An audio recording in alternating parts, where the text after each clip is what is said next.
আসসালামু আলাইকুম রহমতুল্লাহ বারকাতুহ। চমৎকার মাশাআল্লাহ, আজকে শাপলা ফুল ফুটেছে এবং মাছগুলো সব এক সাইডে চলে গেছে। লাল রঙের মাছগুলো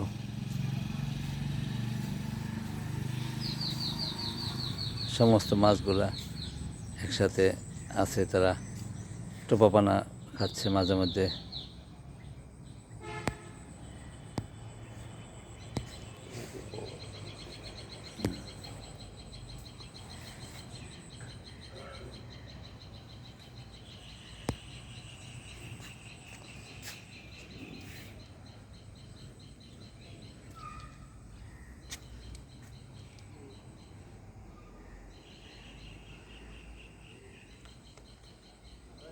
ধন্যবাদ সবাই, আসসালামু আলাইকুম।